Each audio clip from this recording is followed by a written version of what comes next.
and welcome to the Paranormal TV Talk Show. My name is Charlene, and I'd like to welcome you. I see two people looking at me. There's one male. Who are you? Hello, it's me. I'm Chris Beech, back on your screens again. I am a student at the School of Parapsychology and investigator for Norfolk Ghost Hunters.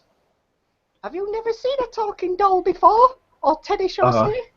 It's got an identity crisis, obviously. I might be able to help you out with that. You don't know whether you're a doll or a bear. Who is this female? What's your name? Well, hello, Teddy. Kind of awkward talking to a doll. Well, I got a haunted doll, so I guess it's no different. No, I'm Lisa with Spurs. We're here in Texas, and then MC for Paracon here in Texas, and Beyond the Veil as well. Cool stuff. How are you? I am fine. I'm just a bit puzzled. I don't know what I'm doing here. So I'm going to play the introduction for the show.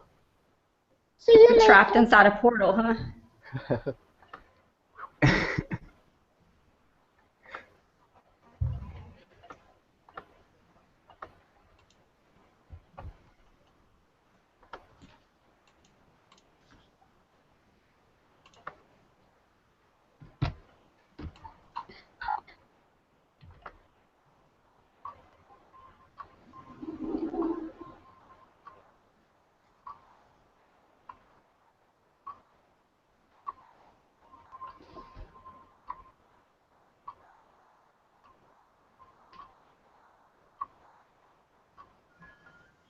Hello, welcome to talk show on Currently Live. My name is Lisa.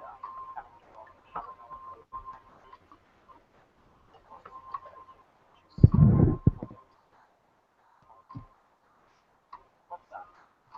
Activity. My name's Chris Beech. I am a student of parapsychology at the School of Parapsychology. And I'm also an investigator for Norfolk Ghost Hunters in East Anglia in the UK. We are obviously three girls in the dark. My name is Emily. I'm Gina. And I'm Christy. And we basically do exactly what our name says. We sit in the dark, the three of us. Yeah, I'd echo what you're saying. It's more that we don't acknowledge the way in which that EVP has been captured and presented as evidence for paranormal. You were talking about ethnics. Now let me just show this to people. This makes me absolutely sick. Thank you for having me on, by the way. No problem. So my name is Sophia Temporelli. I'm 16 years old. I've been a radio host since I was 12 years old on liveparanormal.com. My show is called The Ghost Host, and I've been in the paranormal field since I was 8 years old. I call myself para-confused. I tend to, when I came into the field, I thought I had my belief system, solid. I think Lee, I've always had an interest in it, to be honest, ever since I was a child.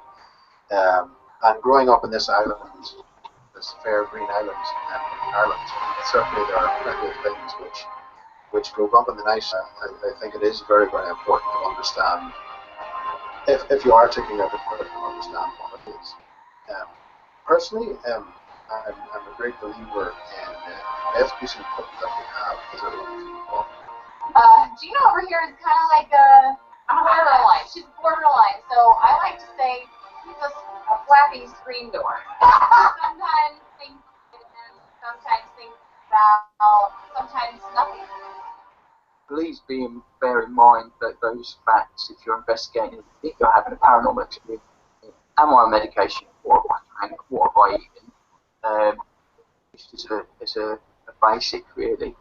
And that in itself, that's my take on possibly why we see, along with the popularization, of course, of the paranormal TV shows, which is in the decline, which is in the sharp decline, I might add. If there is any spirits here with us right now, who can use the spirit box to communicate with us, can you try and say the guy's name who is hosting this show? Can you try and say his name? Can you try and say Lee? There you go. Did you hear that?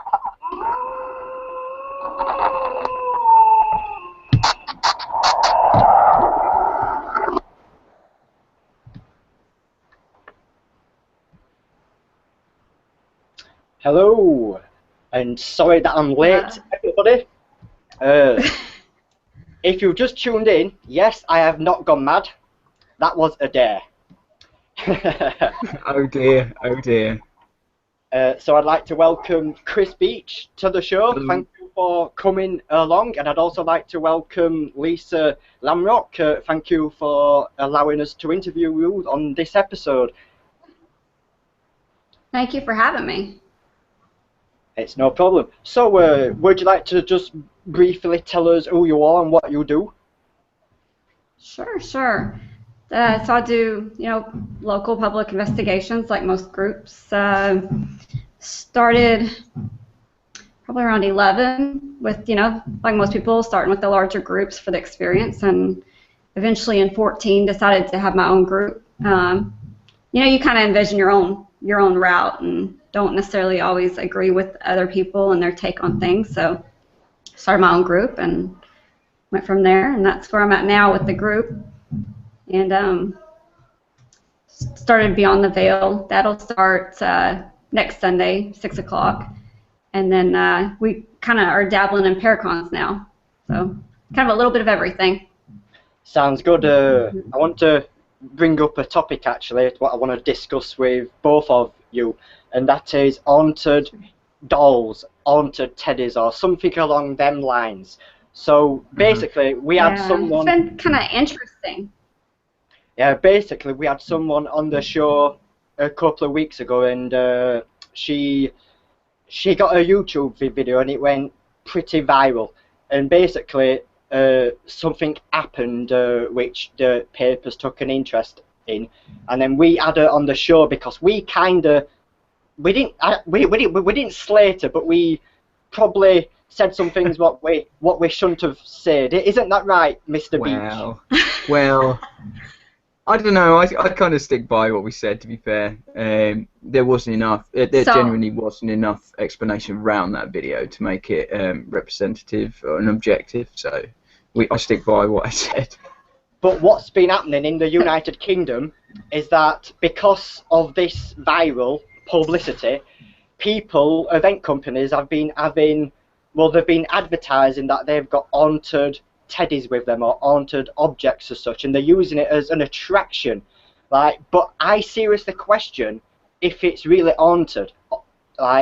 You can go onto internet and go onto Amazon, eBay, or something like that, and you could type in haunted doll, and you'll find loads of them. But the question is, are they really haunted? So what would you say, Lisa? I think you have to look at the source and where you buy it from. Like Jane Harris, for example, out of the UK, she does sell haunted dolls, but she does an extensive history with it. She'll take them to haunted locations, and obviously they're a portal or a vessel, depending on how you believe. And she'll have that all documented, and then you get your doll with the documentation and the history behind it. So, and we do the same. I have a doll. One of my investigators, Steve, has like 8 dolls. And we take those dolls to the haunted locations to see if we can get attachment to them. So, yeah, I mean, if you're bringing them into these haunted locations, I absolutely believe that it's a vessel. You and your teddy. So would you say that Charlene could possibly get haunted by something if I took it to a location and if it was known to be haunted? Could something attach itself, would you say, to this teddy? I don't know about a stuffed teddy. Dolls, absolutely. I don't know, just something about them and being hollowed out and just. I Shall think we see so, what the absolutely. And I've had weird things occur where there's things thrown around the apartment and stuff. I've had mediums, saying yeah, we feel this or we see that, or I just absolutely. Cool. Shall we see what? See what? Shall we see what the parapsychologist thinks about haunted dolls? Absolutely. Oh, let's do that. Um, I don't know. It's quite interesting because it kind of makes you think, what prerequisites does a haunted doll need to have, or any haunted object? And there's a very well watched program in America where the objects and curios are allegedly haunted by spirits and what have you. And I suppose by that that anything could be haunted, then I guess that your teddy bear would be able to be haunted by something. It's quite interesting that each person will probably have a different view of what can and cannot be haunted, and therefore I think it's much like everything else within paranormal belief. People have their own biases and reasons as to why something is happening. So anything could potentially be haunted to a person. Whether that means a ghost is attaching itself to that particular object is something which I find difficult to believe, and also how that becomes haunted in the first place, allegedly. I know there's documentation and what have you, but it's not like selling a pedigree dog where you know that it has to have certain genetics to be in order for it to be pedigree. You've got absolutely nothing whatsoever to say that that object is definitely haunted, other than somebody say so. And you could produce a document to say that this has a certificate of authenticity to say that this object is haunted, and you could type that up yourself. I mean, it doesn't mean to say that something's haunted. I think that there is a statistic that if things happen around an object, ipso facto, it's haunted, and I don't buy into it at all. I think that the church did it hundreds of years ago when they used to have relics that had apparently come from saints and what have you, and they bring them to a church in order for people to come into the church and then give more generously to that individual church and therefore raise funds. So I'm not surprised that paranormal investigation groups, because the industry is in decline, are trying very avidly to get more interest in the field, especially here in the UK. There's more instances of celebrities from television programs coming out with paranormal investigation groups and trying to generate interest in the field again. So I'm not surprised. They've gone down EMF meters, ITC devices, now it's haunted objects, next week it'll be static meters and what have you. It's just a factory of different curios that appeal to different people in order to get people to spend their money. That's all it is. What would you make of that, Lisa, what is said?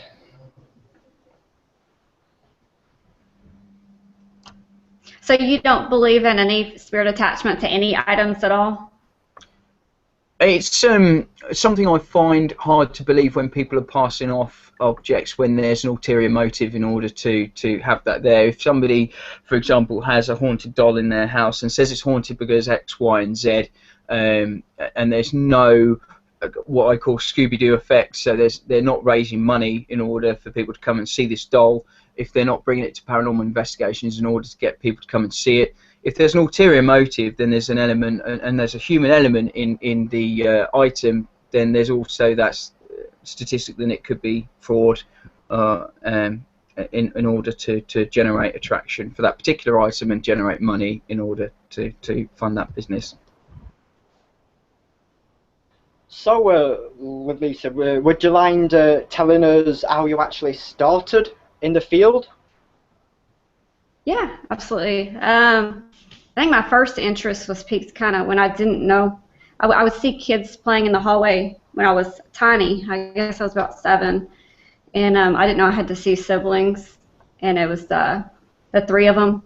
They would play in the hallways, and my brother was he was not named. My dad was a junior, and I kept saying, well, why is he not the 3rd? And my mother kept brushing it off and stuff. I didn't know about them, that they existed, and then a few years later found out they did, and then I'm like, oh, and they were died as toddlers, and I kept seeing these 3 toddlers in the house, and just the correlation kind of piqued my interest, you know, is that my siblings that I'm seeing, and then small things like that since, but then, you know, there was always the kind of stigma attached to it. Can't, you know, as a kid in the 80s, you can't really say, I don't see dead people, so just kind of shut it off, and over the years, and then it's about 11 when I realized, hey, I can actually, investigate and look into this further. So started investigating, and yeah, Cool. that was kind of the first thing. So what is it like in Texas? Like, is there a lot of teams there? Because I know in the United Kingdom we can't actually shift because of them. There is. There's quite a bit. I think that's every state here in the United States. Yeah. Cool. So, what's your idea of an investigation? Something new that I want to try that's kind of been coming out, and you guys, I don't know if you've tried it or not, but the Tesla coil, where you pump the air, the atmosphere full of the energy, and you do the fog. What's your take on that? Where you're looking for portals? I mean, that's kind of a neat experiment to try during investigations. Yeah, we've used something similar called a Van de Graaff, which is German. It was originally a smaller downscale of a Tesla coil, and basically the reason why I would use it, and everybody knows that I'm skeptical of spirits and etc., but the reason why I would use it is because it's the theory that spirits need energy to actually manifest or to do something, so hence flooding the room with electromagnetic field, electrostatic or whatever it produces, should in theory give the spirits the energy to do something. I've not tried it with the smoke, but it's interesting that you'd actually say that, because it's like the actual film Hollow Man. Is there invisible people there, but we can't see them, so we need a substance to actually make them visible. Is that why you'd use the smoke? Right. They say you can see, like, if there's a portal, it'll be circulating kind of in a circle. Yeah. And that's how you check for portals. What does the parapsychologist think of the experiment flooding a room with electrostatic? The electrostatic, well, that has, I mean, ions, positive and negative ions, as well as electrostatic. It has its own physiological reactions that can cause to the human body as well. So I think from a parapsychological point of view, they're very interesting experiments to undertake, and I'd really recommend them, and to groups, and document your results thoroughly, especially in relation to how they interact with people and how people feel with around that object, around the smoke, and especially documenting, like have a control group where they go into the same room, maybe before or after, or a similar room during the investigation, and control the reaction of a group without any electrostatic or smoke. Don't put them in adjoining rooms, but document what happens to that group, and then take that group out and put a different group in, and then put the smoke and the ions in that room, and see how people react or feel like they have things happen to them. And that, from that perspective, it's great. I kind of have trouble a little bit with the smoke, because especially in a building with central heating and what have you, or any building actually, if there is a draft, or there is some sort of heat difference, and you get convection, then that will give an almost circular motion to the smoke itself, or wherever there's a draft coming from. It will kind of move the air and create a kind of a cyclic effect. So we have to be careful. However, if you were to do it and there was like a whirlpool in the middle of the room, that would be very interesting to capture on film, and something that I would have never have seen before. But I think we need to be very careful of attributing paranormal attribute paranormality to it, when actually there could be a perfectly rational explanation for it. But yeah, I advocate experiments like that. They're very interesting indeed. Have you actually tried doing it, Lisa? I have not. I'm hoping to in December with the Paracon. That's when I'll be out doing some next big investigations, and we've got some guys that do it, like John Tenney. I guess he's big on that. So, yeah. Cool. Probably December. So when you do an investigation, what do you actually conduct? Oh, you cut out. When you're doing an investigation, what do you actually use, like K2 meters, EVP meters, cameras, thermal cameras? Yeah. What do you use? All the basics. Nothing extravagant or anything. The basics that anybody K2 and the Mel and the REM pod and the Ovulus sometimes and the SB7. I think you're not a fan of that, if I remember right. What gave you that impression? It depends on where. Yeah, maybe the last show. Depends on where you're at. You know what's going on, what kind of responses you're getting, as to what you feel like calling out or using. Nobody likes to lug all those pieces around the whole place, so. There's, the plasma with the static and the periscope 360 and stuff, so those are kind of neat. Yeah. So what would you classify as evidence? What would need to happen to find evidence in your mind? We were talking about that earlier. I mean, it's got to be pretty clear, and like there's some, Yorktown that, we're in the chapel and good and loud, but you just can't make it out, and you're like, you just got to throw it out. And orbs, I hate orbs. Y'all were talking about that last time. I've never posted a freaking orb. There's some, you're like, yeah, it's probably an orb, but I'm not going to post it. They're right good. What's that? I said that I absolutely love orbs. They're just amazing. No, you. Do you post them, or are you being sarcastic? You're being sarcastic. Yeah, I am, yeah. There's no way. No way. Yeah, there's just too many things what can cause them, I'm afraid, isn't there? Yeah. And everywhere we go is so freaking dusty, and it drives me insane when I see a face in it. It's not a fucking orb, shut up. I mean, it's not an orb, shut up. Yeah. So, let's actually jump camera. What is an investigation, Beechy?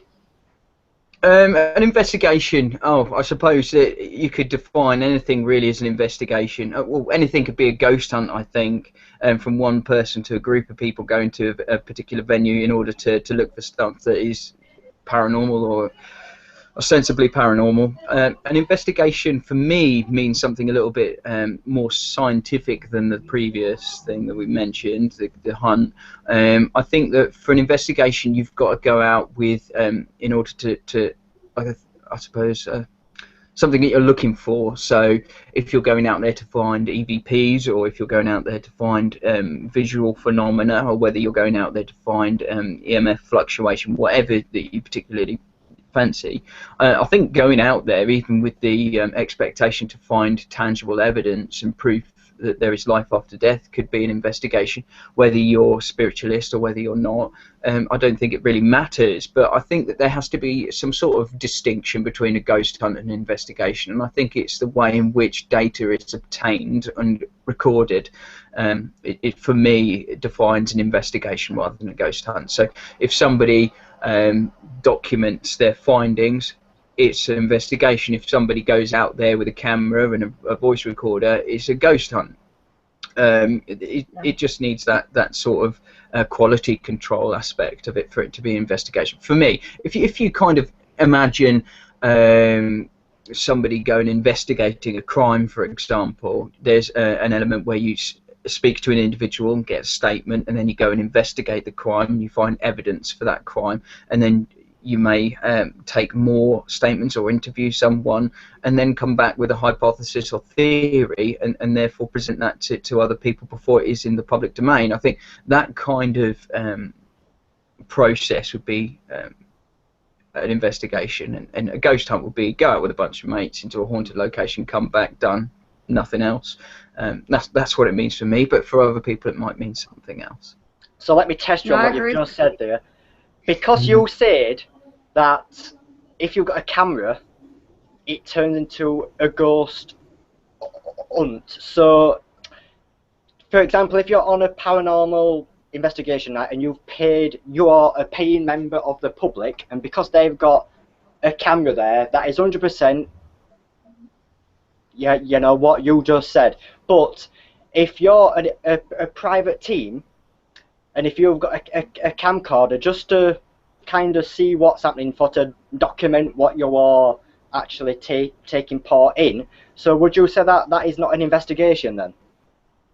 I think an investigation is going out with an agenda to kind of document your findings. I think however you do it, because you get groups that go out there with a really unethical approach to investigation in general and evidence, collecting evidence, and then you get investigators which kind of border on parapsychological experimentation, and therefore researchers in the field of parapsychology. There is a massive spectrum there. Each would class for me as an investigation, but I think that you have to pick and choose the people that investigate in the best way for you.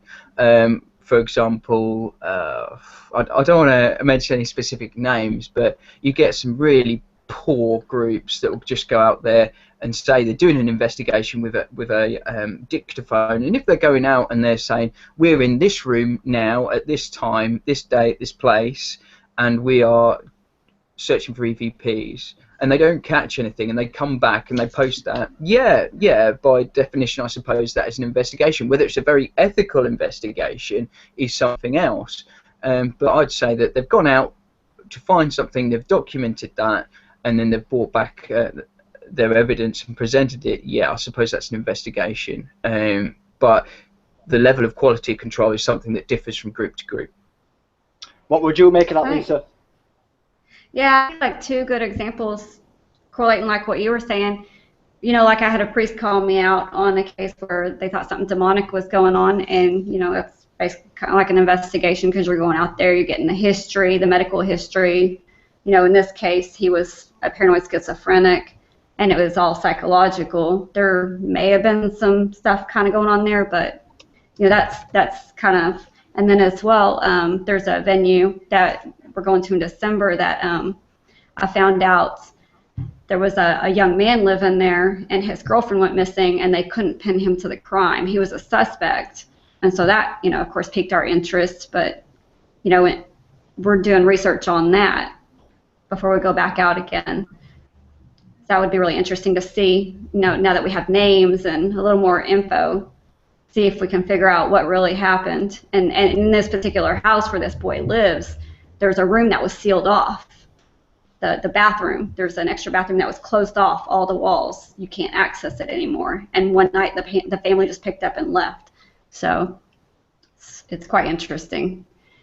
But so what makes you want to investigate it? Like what draws you to it? I don't know, certain homes just kind of call you, and that's a home that's just always called me. I've been out there before, and then I found out about this missing girl, and I've known about the sealed up room, but I didn't know exactly. And so now that I'm finding out more, it's just even more interesting. And now I'm like, yeah, I need to find out what happened. Cool. They never found the girl, never found her body. Right. So, what would you do there when you get there? Like, what would you focus on using equipment-wise? Oh, the basics. I think when you have more information like that, you know what kind of questions to ask. You have names to see, you know, if you can get them to come through, you know, and if you get them to come through and say their name, you can correlate it and be like, okay, you know, and you have more to draw from if you're able to question people and go through the PD, because a lot of it's public record. So. Right, so let's jump camera actually to see tips of investigating in private houses. Chris Beech? I think you've got to be very careful in private houses. That it raises, we've spoken about it before, about ethical issues regarding people's homes, especially if they're with you on that investigation. And it really depends on what the aim of that is. There's the house in Pontefract that people go to, and for me that house is like an attraction, really. I don't think there's a legitimate haunting case to answer. I might get in trouble for that, but I don't think there's a legitimate, from the evidence that people have brought forward already. there's no real legitimate kind of reason for that specific house to be haunted for me. And the evidence isn't compelling that they bring back, and each group says no, nothing, no, nothing, no, nothing, haven't seen anything. Oh, but we heard creaks and bangs, but you know, that could be attributed to the venue itself. I suppose be careful if you're investigating in a house. Always have somebody from the household with you. Let people know where you go. Go with a group, don't go on your own. Especially, there's allegations can fly about of you stealing something or taking something, or that you're there on the premises unlawfully, which could get you into a lot of trouble. So make sure that you're legitimately on premises first and foremost. With regards to the investigation, you need to be clear in what you're going out there to find. Get information from the residents as to what past hauntings have actually taken place at the venue. If there's no documented cases of haunting inside of a dwelling, then what is the point in being there, because you're wasting your time.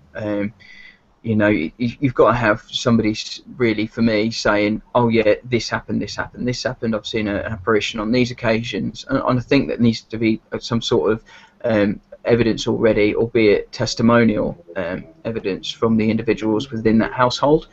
Once you've done that, get written permission, so you have something on paper just in case the police arrive and ask you what you're doing on premises, and just basically cover your arse all the way. That would be my tip. Just CYA every time, because it's a minefield. I think more so dwellings than public places, to be quite honest, because you haven't got the public liability insurance that covers you if you're in a group that takes members of the public with you, so you'll need your own insurance anyway. So yeah, it can be a minefield. Talking about insurance, is it something what you need to have over there, Lisa? I'm sorry? Talking about insurance, is it something what you need over there or not? You know, a lot of groups do. They do have insurance and coverage and stuff, but it's just consent after consent. Consent's for everything. Release of liabilities. Right. Yeah, so, absolutely. And I don't like them being in the home personally during investigations with contamination and stuff, but that's just me.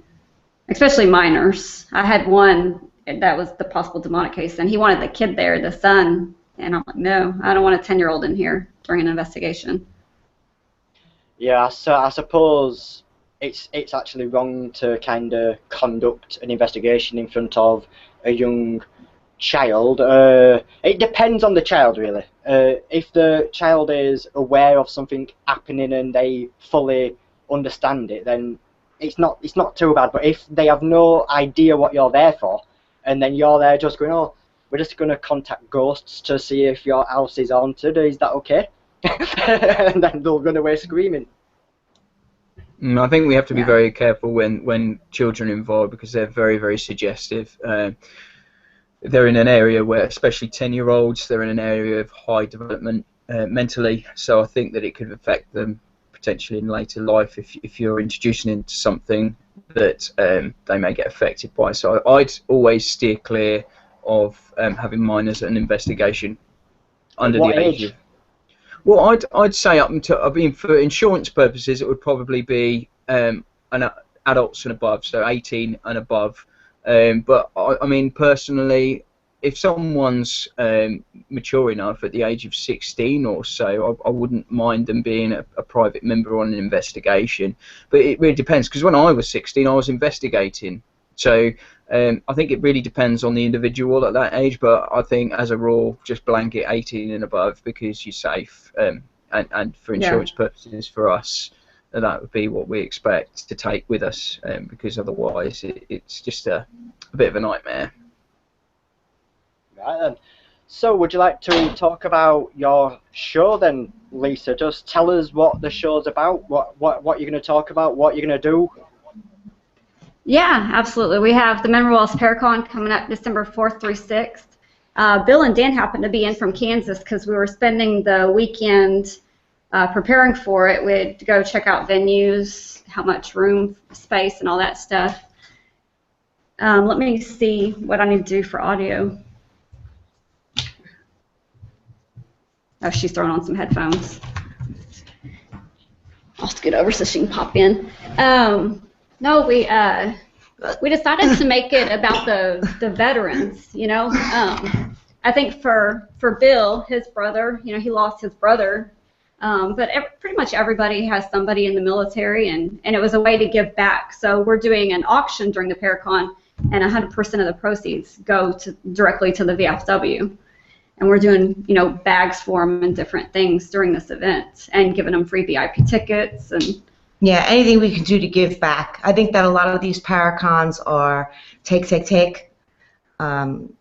They don't do something the right way and give back to the community. So what's your name? Sorry, just for the people watching.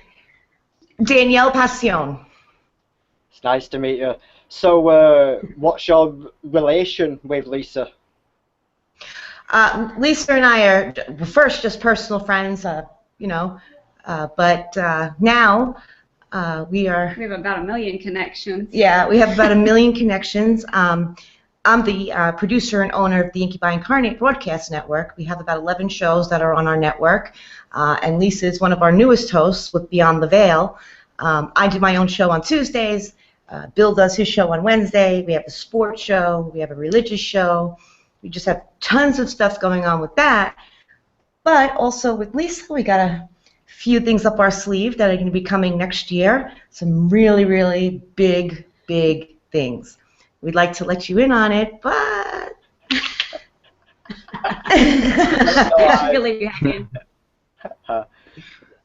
So, have you both investigated together or not?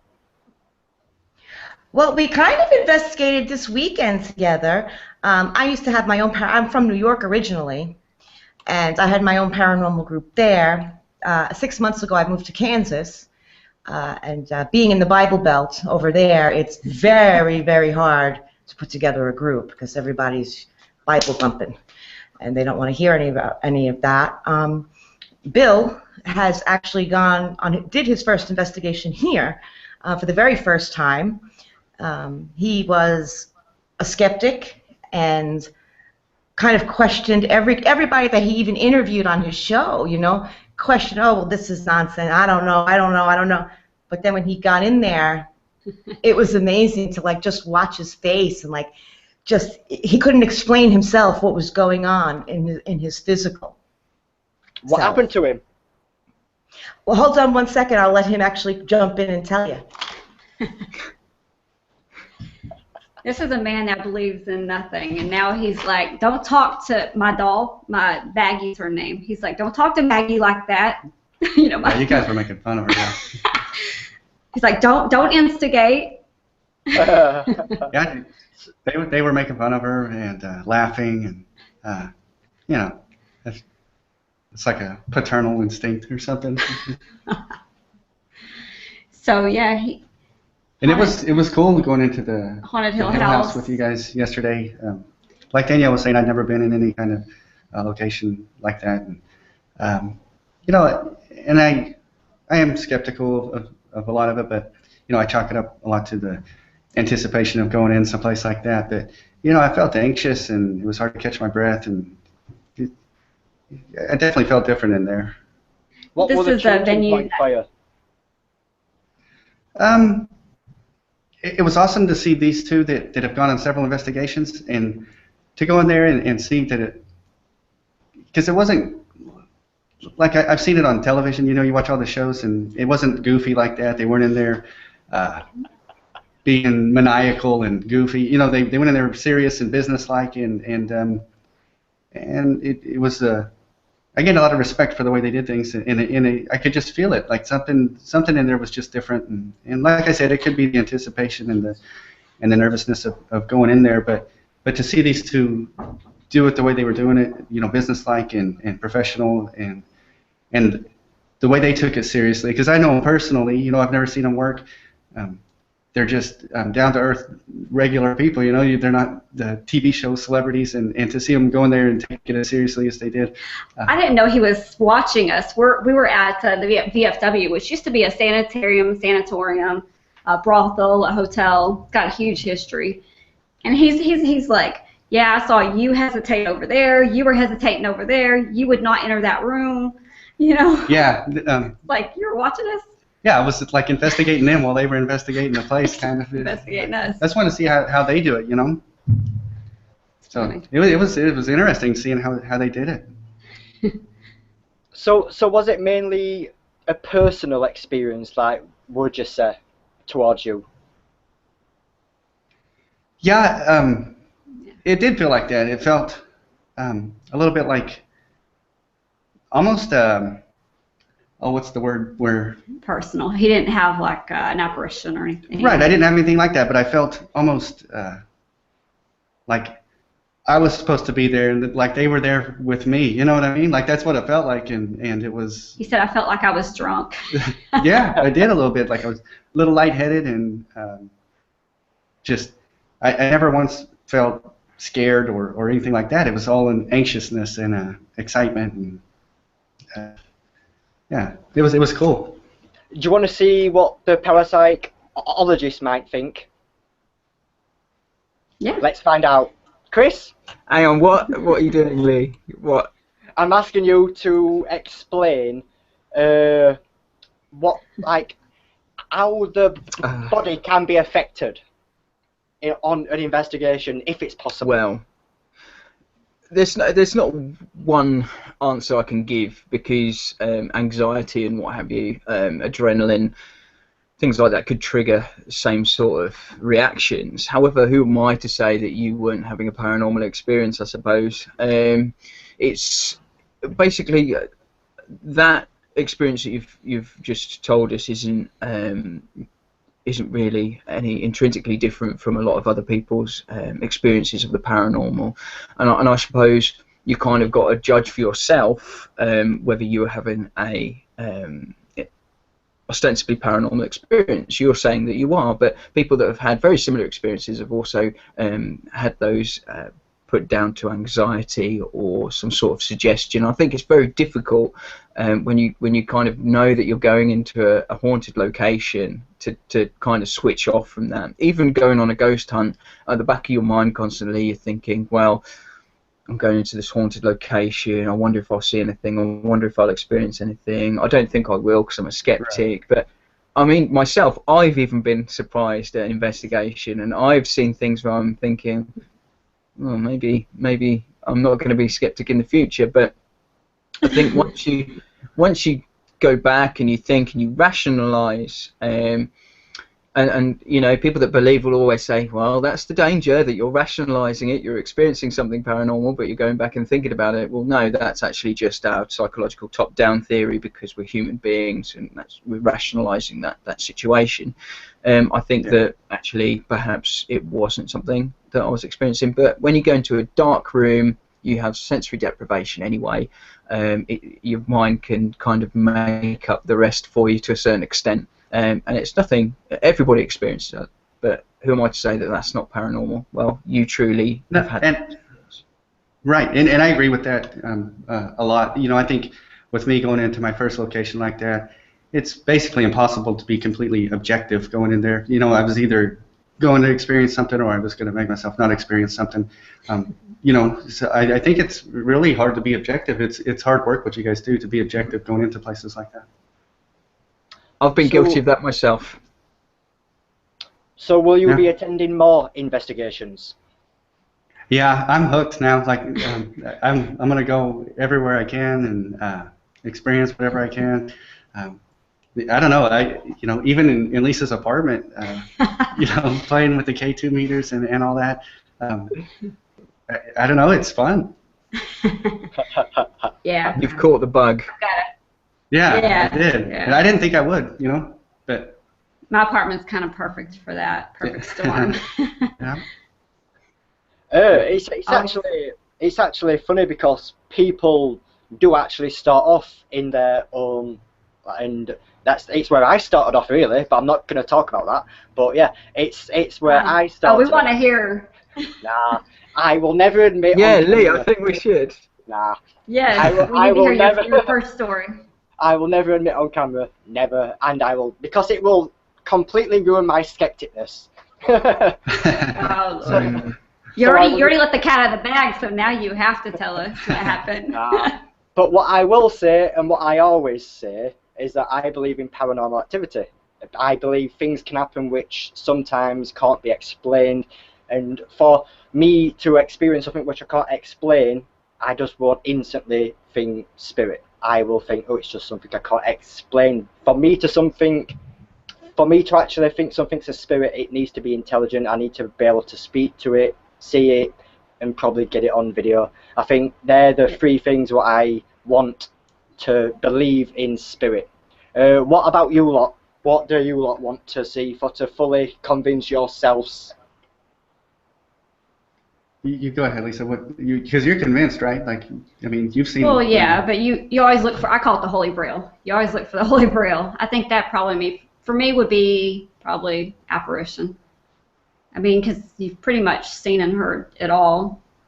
That's the only thing that's difficult to catch. I mean, you catch some shadows and stuff, but just something more solid, and something with a little more science behind it would be nice. Maybe like with I'd like to really try the coils too. I know what he was saying about, make sure there's no circulation going and stuff. But that'd be a very hard test to completely keep isolated from outside interference or whatever. But in theory, it's great, and I'm really interested in the science too. I'd like to see the science progress a lot more than it is right now. What would it take for the parapsychologist? Oh, I hate it when you ask me this question. You've done it before. I suppose, what would it take for me? I think I've said before, perhaps it's difficult because I'd have to change my belief system, but an apparition would be the best thing to see, even if it is only a personal experience. I'm not completely closed off to that. I'm willing to change my view. Let's put it that way. If I see something good enough, I am willing to change my view of being skeptic. But I just have not experienced anything so far that has changed my view. And that's, I'm gonna have to stay tuned every week then. That's right. But both of you sound objective, though. Like neither one of you are like completely against either way. You just want some proof and something tangible, And I think that's healthy, right? Yeah.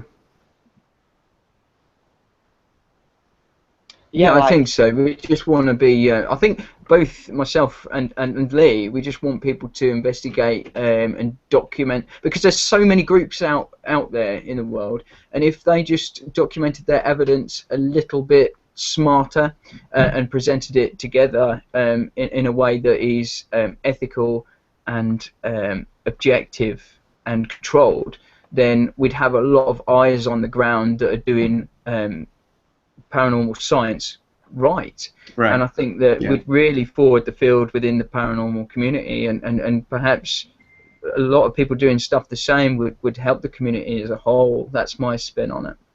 Yeah, we agree with that too. We're real big on like a paranormal standard, where there should be certain ways things are done. There should be a more uniform way things are done. Because right now there's really no real science behind it, so everybody just kind of goes off. You could be like me, who went into a haunted location for the first time yesterday. I could start a team tomorrow and do things my way, where I don't know what I'm doing. There's no standard, Oh, did we lose him? No, it's good. No, he's there. I'm on your website, on your Facebook page. Would you like to briefly explain what people can find and what it's for?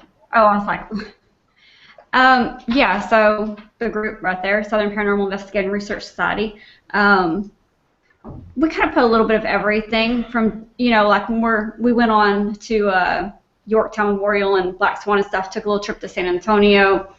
We'll just put little bits of us in the car on the way down, or like I've got audio and stuff to go through, but I'll put bits of stuff I find on there. The Paracon's coming up, that's on there. Just, a little bit of this and that on there. You can find a little bit of everything. And what's this website?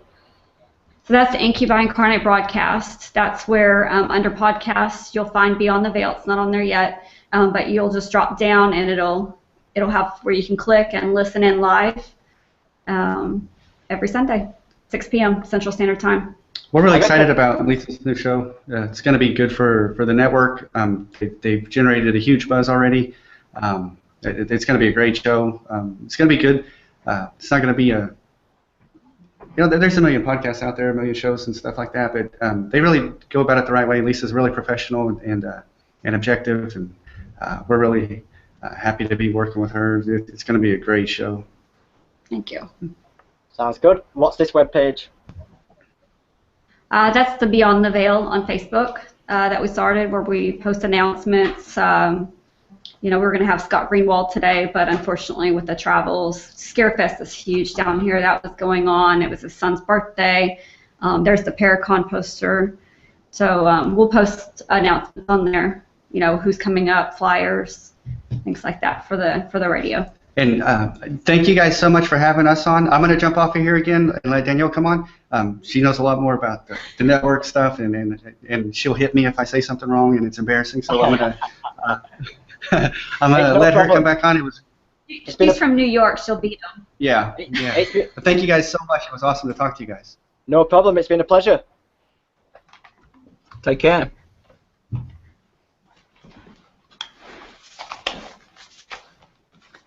Hello again. Hello. Would you like to talk about this picture? Actually, the one that walks away, this is one of our flyers, one of our banners for the Mineral Wells Paracon. Bill actually designed it and made it. And there was something interesting about this. Do you see the two guns on the banner? I do. Well, I was, being from New York and being a no-gun kind of a person and very liberal and this and that, I was arguing with Bill. And I was telling him, I am not doing a flyer like this. You're taking those guns off there. Like, I was freaking out. I didn't say it so nicely either. I was freaking out. And he was adamant. He said, I'm not taking that off there. I need that to be on there. And if this was like not a 5-minute conversation, he kept doing it. I said, no, get it off, get it off. When we went to the Haunted Hill House. Neither have ever been there. I haven't been there. Bill hadn't been there. We live in Kansas. This is an 8-hour drive for us. It's not somewhere where we'll come every weekend. When we went to the Haunted Hill House, which is one of the venues for that event, which is the house on the left side of that banner, there was a thing on the wall of exactly that. Those two guns. Those two guns that way. Right. I just felt that it was odd. It was like a calling. It was like he was adamant about having those guns on that flyer. And then we go there, and this was on the wall. Pretty coincidence, isn't it? Yeah, right? It was just like an odd kind of a thing. That's paranormal in itself. I believe that you said that you know a lot more about this network. Absolutely. The network started, Incubi Incarnate Broadcast was not a network at first. It was an idea in my head. Bill had never investigated the paranormal. He had never really done anything when it comes to the paranormal. And I said, let's do a show on a Wednesday. I want you to talk to these people. You go on a lot of these shows, the hosts are experts. I'm an expert. And the layman doesn't really understand, like, what's an EVP, what's a plasma, they don't know what they're talking about. So I wanted to approach it with Bill, who knew nothing about nothing, interviewing all of these people. So it really, really started to pick up. We had some really phenomenal guests on the show. A lot of the TV people, Dustin Parry, Steve DeChave, that kind of a, Scott Gruenwald. And then my son said, well, you're doing this show. I want to have a sports show. I want to do a football show, American football. And not soccer, because I always say soccer's not no football. So then we just had the 2 shows. And then suddenly people started to come to us and say, how do we get on? How do we, we promote like crazy. We just have a very big following within the paranormal community. But then it turns out all of these people started really loving, wonderful people, just started following every show on the networks. We have shows every single day except Friday because I need a day off. And we're hoping to grow more and more and more. Right now, we're just doing shows at the nighttime. We didn't really put anything daytime on yet, but we will eventually. Lisa, Bill, and I are branching out into another business. Like I said, I can't disclose that right now, but it's coming in. It's coming in 2016, and it's going to be phenomenal. Yep. We're trying to approach things very differently, do things differently. I'm tired of seeing everyone doing everything the same. Everyone, oh, that works for them. Let me do it their way. We want to do ours different. Can I chip in? Like you. Yeah, I kind of know what you're saying. There is people out there who actually say that they are experts, and to be honest with you, I'm not quite sure if I like that word because really there is none, in my opinion. Like everyone's learning, and if someone claims that they know everything, then I'd just chuck them out the window. Yeah, and you know what? That's the truth, though. As we all know, this paranormal stuff, it's not based in science. There's nothing, no scientist has come to me and said, oh, yeah, here's a ghost. This is what it is. This is the test I used, and we're all using the same test, and they exist. Yeah. Until somebody does that, I'm a skeptic, too. Yeah. Let me actually jump to the parapsychologist to give his 2 cents on this. Well, the paranormal and it isn't a science. It's very much viewed in the mainstream as a pseudoscience, and especially parapsychology. And to be honest, I understand that. However, I think that the way in which parapsychology is conducted by its best practitioners, I think science is meant to be a method. Steve Parsons has said it before. Science is a method of how things are done, and if it's done right, then parapsychology is doing science. And there is a chap called Professor Chris French, although Steve Parsons doesn't necessarily agree with his approach. I kind of do, because I look at things from a psychological perspective. But he is doing psychology of the paranormal. So he is doing parapsychology to a certain extent, and he is a psychologist, not a parapsychologist. He is a psychologist. And when he does do his experiments, like his experiments on dowsing, he is doing science right there. So actually, parapsychology can be done in a scientific way. And I've said it before, if we measure what we do in parapsychology and the paranormal by its worst practitioners, then we are in a sorry state. Just as if we were to measure healthcare, if we were to measure chemistry and physics by its worst practitioners, then it would all be not science. But because it's kind of viewed with a stigma, a negative view by mainstream science, then I don't think it will ever be viewed as a mainstream science. But we do carry out scientific experiments, and we do science in that way. Absolutely, on the psychological side of it, I totally, absolutely agree with you with everything that you just said. If you're looking at the worst of the field and you're judging the entire field based on the worst of it, we're never going to be taken seriously in what we do. Absolutely agree with you. Absolutely agree. So, would you like to explain what website I'm on now? You're on the Minerals Paracon 2015 website. My favorite website. Yeehaw! We're going to send you a cowboy hat. We're going to send you a cowboy hat and a little cat gun. 2, please. This is the Paracon that Lisa, myself, and Bill are putting on here in Texas, December 4th through the 6th. Ticket sales are... They're flying. The tickets we don't have very many tickets left. If anybody wants to get a ticket, the website that they're showing now is mwp2015.com. We have people like Scott Grunwald, John Tenney, Brian Cano, God. Brian Cano, Molly O'Connelly, Randy Hardy, John Brightman, Chelsea Damali, oh God, Mother Christina Rake, Dr. Rebecca Housel. Dr. Rebecca Housel is the pop culture professor. She does huge Comic-Cons and Wizard World and all these huge events all over the world. She's going to be our MC. We have a shaman, Coyote Chris Sutton, who just did Scarefest this weekend. Selena Rohn, Alejandro Dominguez, the Dead Explorer from YouTube. He'll be there giving a screening of his brand new film, The Haunted Lockdown.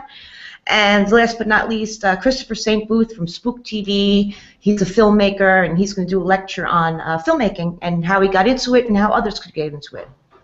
It's going to be a nice mixture. Yeah. Oh, and we also have Tim Miller, the horror author. He's going to be there signing his books and selling his books. He's from here in Texas. His books are phenomenal. You have to look it up on Amazon. Tim Miller, horror author. Oh, phenomenal reads. No problem. It sounds like it's going to be a blast. Chris Beech, would you like to tell the public what I'm on? Oh yeah, you're on the Norfolk Ghost Hunters website, where you can go on paranormal investigations in Norfolk in the UK. You can also get in contact with me just through the Contact Us tab at the top of the website there. It's norfolkghosthunters.com, and you can get in touch with me there or via our Facebook page, Norfolk Ghost Hunters. Do you only do events in Norfolk, or do you do events in the United States? No, we used to do them all over the UK. However, we've stopped doing that now, and we're trying to stay a little bit local. This is down to a few things. One, that we all work, and we do it as a kind of a hobby. So it's a little bit difficult for us to get to certain venues. I know it's not as long a drive as you guys have, but yeah, I think our furthest venue that we do is 3 hours away, and we think that that's quite far away. But yeah, we just do local ones now. That's where our clients are, and where our the place that we want to do, because it's a very historic area. So that's what we do. That's awesome. Thank you. Yeah, it's good. So tell us a bit about how you investigate and how you classify something as haunted or as there being a sighting or something like that. What's the actual borderline between not haunted and haunted is what I'm saying. Who's that to? To the two girls. Okay. Well, I'm a little bit different. When I do any kind of evidence review, if something isn't blatant pow in my face, I throw it in the garbage. An EVP, I can't look at someone else's evidence. Here's my thing. Here I go with my paranormal standards. I cannot look at someone else's evidence. The reason why is because I don't know who's in that room, what's the temperature of that room. Is someone standing behind you, in front of you, next to you? They're not marking their stuff like, John just took 3 footsteps, so that we know that those footsteps are not, those are human footsteps and not something that we're hearing. Anything with an orb, to me, I throw it in the garbage, because orbs to me are dust and bugs. I don't want to hear anything about orbs. Maybe they look intelligent and whatever, I throw it out. I think it's nonsense. I think the spirits. I know that you. Excuse me?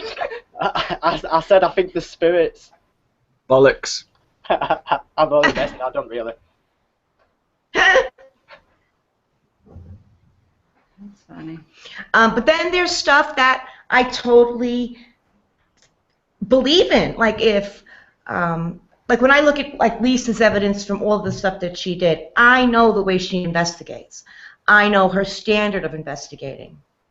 When I see people posting their stuff on Facebook and this and that, and they're saying, "Oh my God, look at this, look at that," I just keep scrolling. I don't want to see it.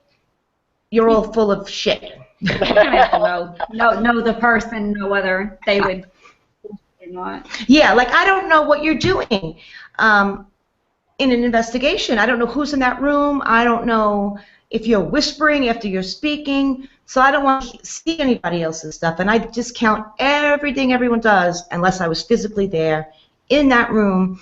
And I know what the temperature of that room was, who was in that room, how many people, was there someone walking to your left, was there someone walking to your right? I need to know every detail. And there's no whispering allowed when I'm investigating. Exactly right. You're not allowed to whisper.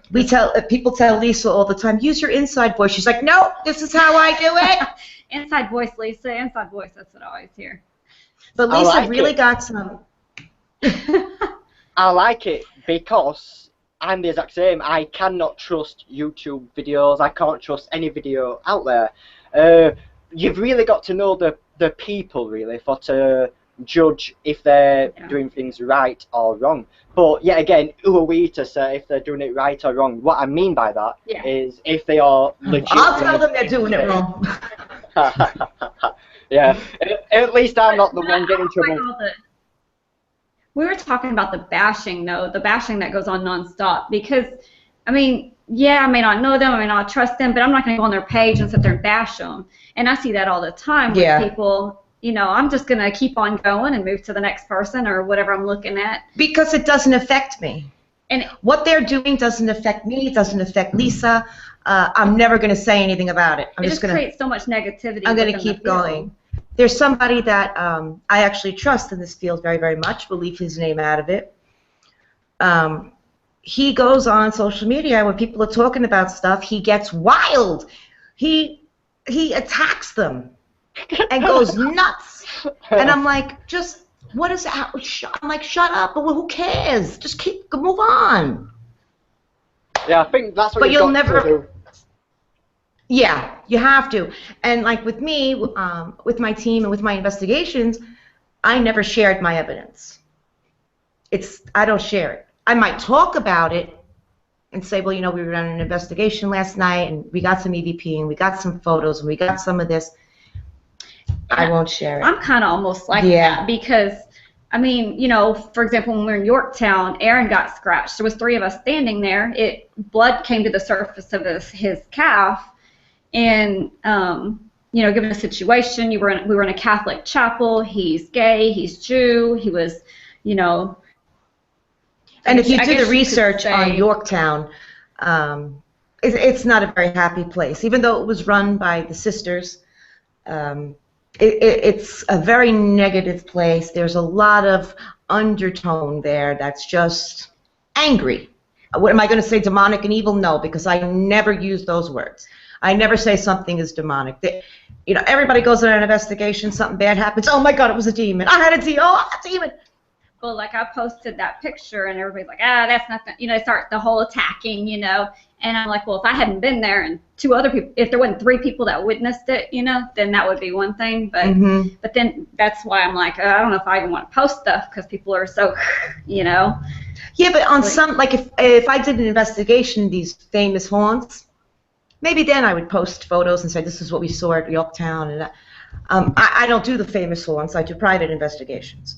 Any of the famous ones, we did Leftworth Village, New York, and stuff like that. I still didn't share my evidence, but I did, you know, go on the radio and talk about it.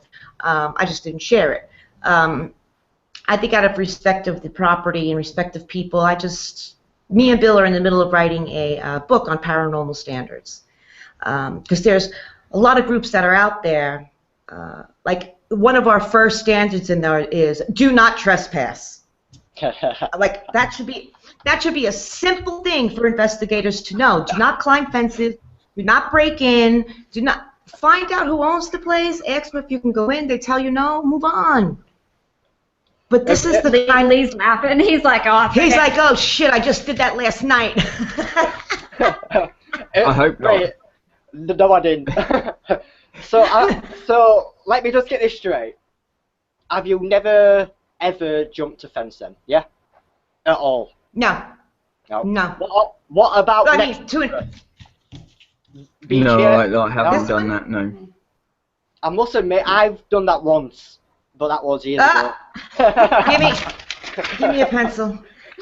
Right. What's the PD's name down there? What's the PD? You got a rogue investigator out there. My name's Chris Beech.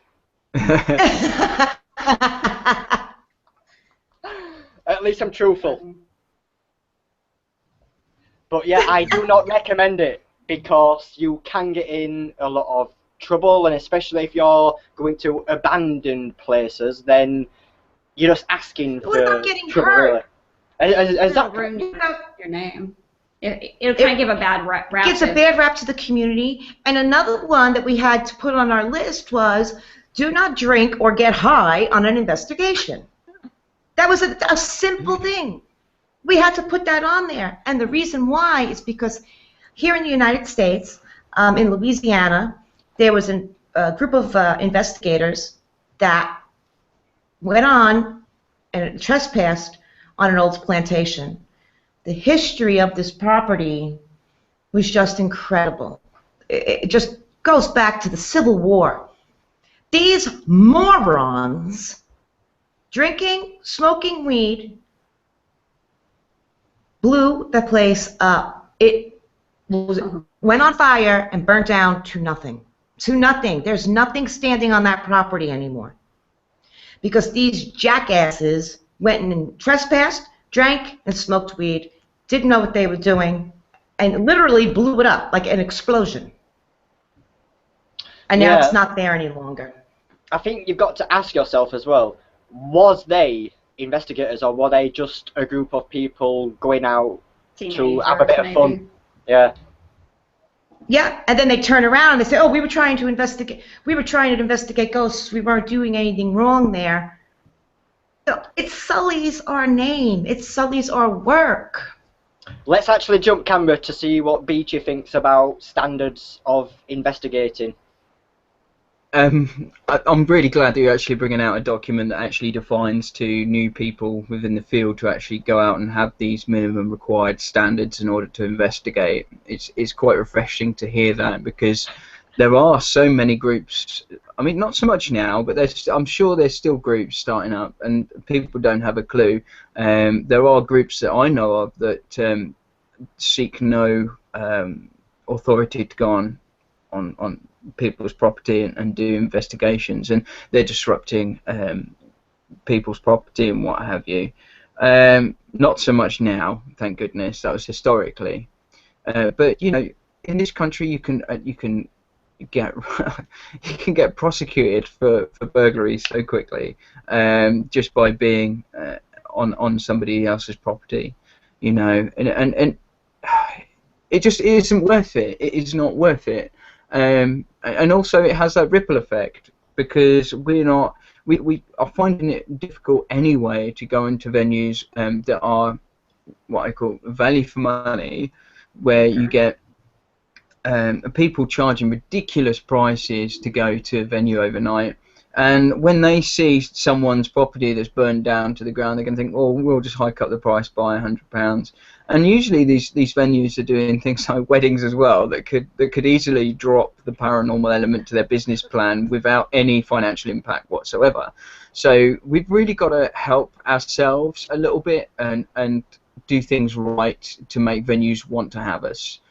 Because they're hiking the prices up, and to be honest, we can't afford them, and we're going to places that need our help, places that are either becoming derelict, or they're struggling, or they're ailing in some way, shape, or form, and we're going in there to help them out. So there's kind of an altruistic approach as far as helping other businesses out. Only ones that have had a report of a haunting, though. But yeah, there needs to be this basic to investigating. There needs to be this level of understanding that if you don't follow the basics, then the evidence that you collect, if you choose to present it, is incredible. And I think that once the people that are viewing it start, the change has got to come from the viewers, basically. It can't come from us. It's got to be their viewership saying, actually, this is a pile of shit because you haven't said how this piece of evidence collected, how you've collected it. Exactly. It's got to come from the viewership, because if they keep getting clicks on their YouTube for the crap that they're churning out, then they'll continue to produce crap, because it will still get viewers. So it's got to come from you guys, the change, really. It can't come from us. We can only try and show people in the right direction to where we want ethical standards of investigation to go, but ultimately the change has got to come from you. So, yeah, Me? choose. Not you personally, Lee. Yes, you climb fences. We're starting with you. Yes. Trespasser. Actually, yeah, exactly. You are the kind of people we want to stop. That's right. You're the ones we're throwing you out. There were no fence. There were no trespassing signs. So yeah. The access wasn't implied, Lee. You're in a lot of trouble. Yeah. So, what's your next investigation, ladies?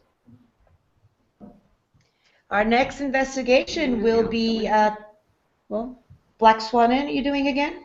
Yeah, I'll be down at Yorktown before the end of the year again, but then we have our event, that's December. And we're hoping to very soon, before December, go into the Windsor Hotel in Garden City, Kansas. And also, we've been trying, crossing fingers, to get into the Clutter House in Garden City. Oh, no, it's in Holcomb, Kansas, just a couple of miles away. And the Clutter House is the house from In Cold Blood. Yeah. If you guys know the Truman Capote story of In Cold Blood. Everyone's telling me the homeowners aren't going to let you in. I gave Bill a nosebleed. He drove past the house. I'm like, let me out. I'm going to go ask them. And he's like, no. He's like speeding past it. He's like, that's not how any of this works in the South. Like, in the North, I don't care. I'm from New York. I'll go bring everybody's doorbell, bring them a cannoli or two, and like be done, But I'm hoping that I can sit and talk to somebody from the Chamber of Commerce and hopefully get a little access to the Clutter House and the Windsor. So fingers crossed we'll be there this before December. He's like, she's a hot mess. I am a hot mess, but hey, at least I get permission and don't jump fences and cross railroad tracks and, go under bridges and swim a river to get onto a property. Swim a river. Like I said, my name's not Lee, it's Chris Beech. Well, we're trying to get into also the Baker Hotel, and that's like what y'all were talking about earlier. We had somebody go in there, not saying names, big TV people that ruined. I'll say the names. Ghost Adventures. They went in there, ruined the property, and now I don't give up. Rat's ass about Zach Douchebaggins. So now, So now the owners of that property are like, well, they don't want to let investigators in anymore because they literally trashed it out. And this is a television show that went in, you know what I mean, and trashed it out. And it's a beautiful. This place is. I got architecture and I took some wonderful pictures. I have to say, well, Bill did too. I'll send it to you guys. Back in it was opened in 18-something, and it closed down right around 1972, 75. But people went there to get healed at the time. They thought the mineral waters were going to heal them of MS. Former President Roosevelt used to go there. Judy Garland, Clark Gable. It's just a place of it's got grand mineral wells everywhere. Oh yeah, it's grand and beautiful, and it's in this out of nowhere. Like you drive through this town, everything's flat, and then you look up and there's this monster hotel, 450 rooms. Just beautiful. And so Lisa is working on getting us some access there. She knows some people that can hopefully get us into that. And that would be an incredible investigation to do if they would trust us enough not to be like the douchebaggins. I like your nickname. Douchebaggins. That could catch. Let's change the subject fastly. You're gonna. At least like I've been trying to get him on my show. Shush, get off. You invited this girl on here. I'm working on Zach for my show. Nah, I'm actually not. It is fine. But to be honest, I wouldn't have him on because I would question him about his show, but in a methodological way, like where it would find an equal ground. So I don't like to put bad light on no one really, because I think there's always two sides to a story. Oh, there we go. Your ass must be hurting, Lee, for sitting on that fence so much. Why did you say that? Well, I'll tell you something. It's television, and a production company isn't going to put on an hour's worth of TV if everyone's just looking at him walking through the dark. No, they're not. There's a production involved in it, and as long as all of these people that watch these shows know that it's I don't care, you don't think it's reality or anything, as long as they know that it's a television show. They have to make something exciting on all of them. I have had friends that have been on a lot of this paranormal TV. We're pretty close with a lot of people that are on other shows. There's a production value to it. There has to be. They're not going to have 20 seasons of a show. There's production involved. I must admit, my personal view on TV shows is the same as probably every one of us around here, that I don't want them on. Because it really does the field more harm than good. And I cannot trust it. I surely can't, because I have seen evidence to suggest that some shows, I'm not going to say the names in case they'll come after me, some shows have been caught faking evidence, and that is clear. Oh, I think I know the show you're talking about, and the particular person. There's like 3 or 4 shows what I can name actually what do it. So I think it's He's just like, oh my every God, show Danielle, shut up, Danielle. It's not just the one Don't show. say it. It's a lot of shows, and that's the thing. But if more of them showed not getting the evidence, like, because you don't always get something. Well, if they were more, you know, hey, we didn't capture anything. Yeah. To us investigators, that would be an interesting show. But that's not going to give them these millions and millions of viewers and get them on TV. I get it. I look at them as actors and actresses. You know, perhaps they're investigating. Perhaps the production company is just slipping in the evidence. I mean, I don't know what's going on. But if we all looked at all of these shows, they did, in the beginning, they did bring the paranormal to the mainstream. I have to say that. Without these shows, you wouldn't have a show. I wouldn't have a show, a network. Lisa wouldn't have a show. They brought it mainstream. You can now walk into a bar and sit down next to some guy, drink a beer, and all of a sudden you're talking about ghosts. Yeah. You know, that's never happened before. Actually, let me just stop you there a sec. Beech, I know that you love TV shows. No, I really cannot wait for him to stop. Just stop making the TV show. Just stop making the show. Just stop it. His eyebrows Stop when doing he said that. that. God's sake. Stop it.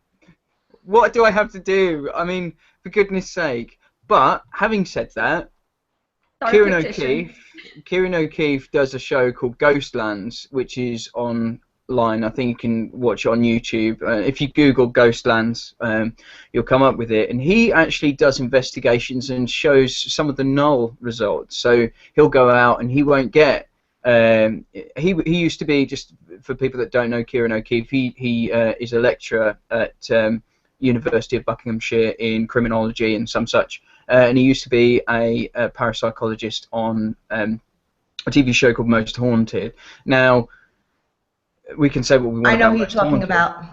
Yeah, but he now does Ghostlands as well as loads of extra stuff. He's just had a child, so he's not doing that much at the moment. But he has done Ghostlands, and it is fantastic. It's one of the most credible paranormal shows and I actually watch it because I think it's great. But he's only done a few episodes, but it shows some null results, which I think are important, just as important to document as the positive results. I agree with that. You know, I've done hundreds of investigations.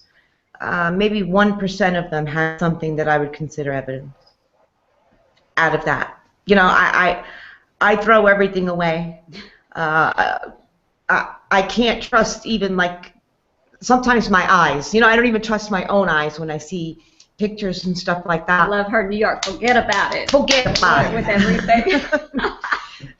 But the TV shows, they are doing harm now, because now everybody wants to be an investigator. They're going to put on a tight black T-shirt and, you know, run through the dark. But in the beginning, I got that visual. It did bring it mainstream. A medium shirt. Look, he put his hood on over there. Oh, Lord. Lee, you look like a hobbit. Yeah. Or like he's trying to sneak into a building. Are you no, he's sneaking into the building. Oh dear. Oh god, this has been fun. I'm afraid we're gonna have to call it a night. Because we've gone way over our scheduled time. So I would like to say thank you to Chris Beech yet again. No problem. Not just Thank part you. of the furniture. No, that's right. It's been nice meeting you. It's been great to meet you guys. We're going to have you on Incubi Incarnate Broadcast to do an interview or two. Absolutely, we'll hook up again. Why not? Yeah. Absolutely. And it's been an absolute pleasure to have you 3 people on. Not forgetting the lad. What's Bill. his name again? Bill. Yep. So yeah, again, thank you for watching on Project Reveal, Get Scared TV, Viso, Broadband TV, Paranormal Magazine, Paranormal Database, and Project Reveal. Thank you for watching, and we will see you next week. Good night, everybody. Bye. Good night. Bye.